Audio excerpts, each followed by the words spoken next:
Finally, on Connecticut Voice Out Loud, a story about family. They come in all shapes and sizes, but when difficulties arise, one place is stepping in to make the dream of parenthood come true.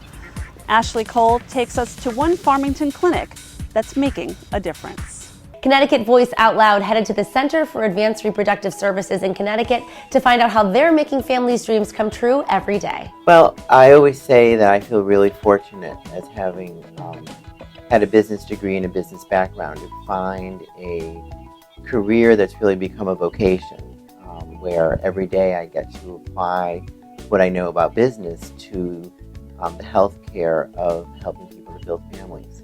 And 20 years later, how people define families and what families look like are very different than what we typically saw in 1999. I mean, one of the things that we really are proud of and love to be a part of are having people come in, whether they are LGBTQ or single straight people or heterosexual couples, and tell us what their vision of a family looks like, so that we can then walk through with them what viable clinical options are available to them.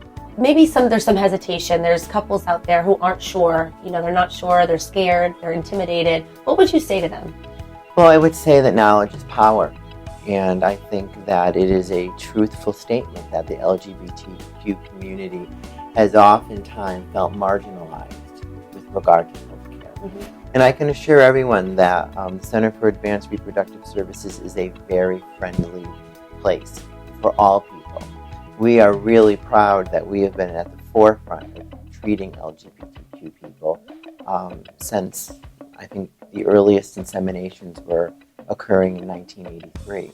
If you were to give an overview, what can they expect? Well, the first thing that's going to happen is they're going to sit with a doctor, and the doctor is going to ask them, what does a family look like to you?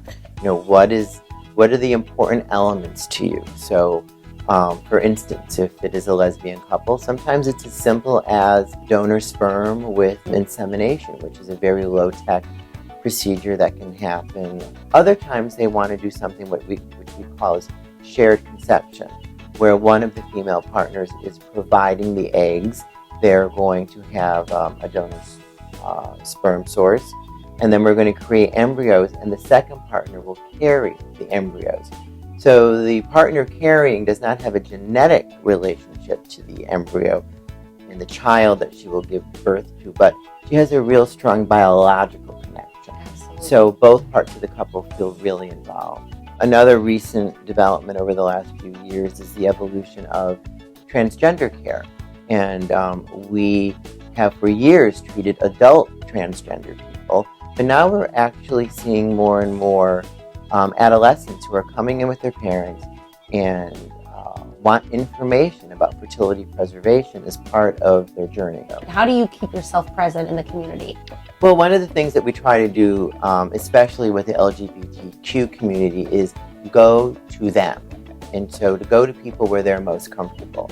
So to that end, we've partnered with the New Haven Pride Center. We were a sponsor of New Haven Gay Pride. And so by having a presence in those areas, we're able to get patients the information and access that they need. For more information on the Center for Advanced Reproductive Services, you can visit them online at yukonfertility.com.